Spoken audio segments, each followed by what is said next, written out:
As director of the Novel Devices Lab in the College of Engineering and a member of the National Academy of Inventors, Jason Heikenfeld represents a new breed of educator at the University of Cincinnati who is connecting the classroom to the world. Students in his lab compete on a global research stage with cutting-edge research in wearable technology.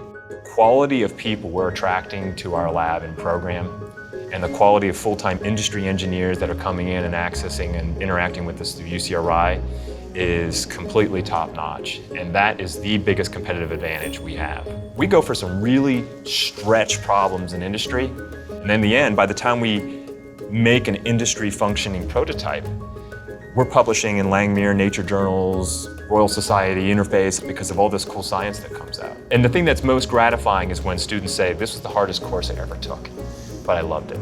So if you ask me to summarize what it's like to be the director of the Novel Devices Lab, today it's just pure joy. Not only is Jason the director of a world-class lab, he's a serial entrepreneur that's making a huge difference in the world.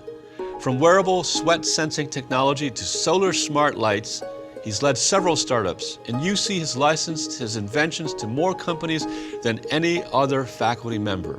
Jason is a true leader and an innovator. I remember I was like 7 or 8, and there was a PBS special in the first laser. And I remember as soon as it was over, I went up to my room, and I found a glass rod somewhere we had. I got a Crayola marker, colored it red. I got a flashlight. I got aluminum foil. I set this up on our carpet. None of this is going to work. I tried. It was a complete failure, but then come back to science. I mean, that's really what's driven a lot of how we approach our research and being an entrepreneur, is just that excitement about trying it out. So I think you're seeing an emotion in the region when it comes to entrepreneurship that is incredibly powerful.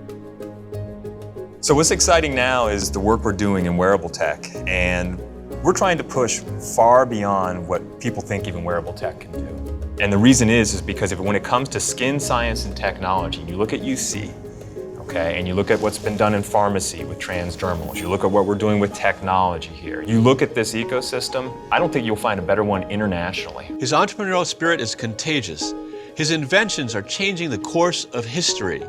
And just as his professors did when Jason was a student at UC, his teaching style is changing the course of lives. We go out and we recruit and talk to these students, and I ask them, the first thing I said, tell me what your goals are. What are your goals? What do you want out of life? I don't look for the perfect student. I look for someone that I think has the technical competency that can fit our local culture. My job is to be a facilitator and to get out of the way as much as possible. My PhD students are ready when I am out of the way. Jason could go anywhere or do anything, but he chooses to make a difference at UC, his alma mater. And that is why Jason is the next face of UC. The more I can minimize myself, the more they're going to grow. Who will be the next face of UC?